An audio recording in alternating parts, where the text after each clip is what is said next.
Hi everyone. So because tonight at UDL Chat IE, we really focused in on the UDL guidelines, specifically the principle of engagement. I just wanted to use this opportunity to remind you all of the interactive Universal Design for Learning guidelines that are on the CAST website. If you go to udlguidelines.cast.org, you will find this interactive UDL guidelines there. And in terms of engagement, they are great because they are available for us to keep dipping in and out, to keep the motivation going, scaffolding or prior knowledge, and being something that we can go back to refresh on. But they're also a fantastic example of multiple means of representation, because instead of just the pen and paper document, which a lot of us do like, we like having that A4 sheet in front of us, this is one where you can pick and choose what you want to click into. If you don't want to go through it all in a kind of a linear way, that you just click in and out of what you want, whether you are at the beginning stages or the refreshing stage of it. So tonight we were focusing on engagement. I'm just enlarging this here. So I just want to show you how the guidelines work with the engagement principle. It is the same for representation and for action and expression.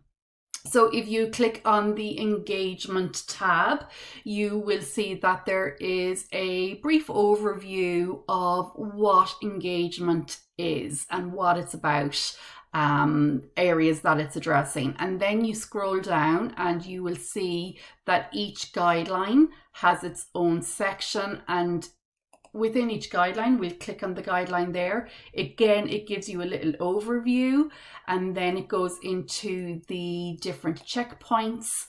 And what I really like about the checkpoints is that they are giving you some examples, some things that you can be providing or that you should be watching out for or asking yourself, is that part of your design? And it goes down through that for all of them.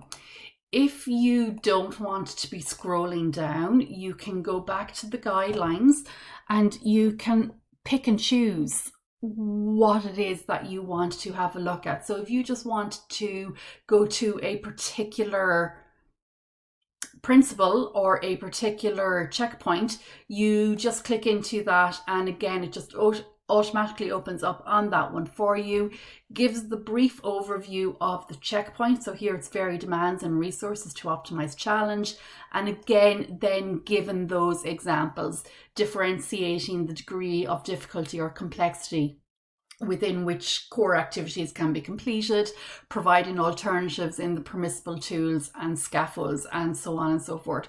So it's just such a handy tool to have, and sometimes I think we forget that it's there at the click of a button for us at the moment. And it's just a really nice refresher. And in future weeks, when we focus on the other principles of representation or action and expression, I will return to this again, just so that we can open a few of those and have a look. So do go have a look yourselves when you have time. As I said, it is UDL guidelines.cast.org. Thanks a million. Bye.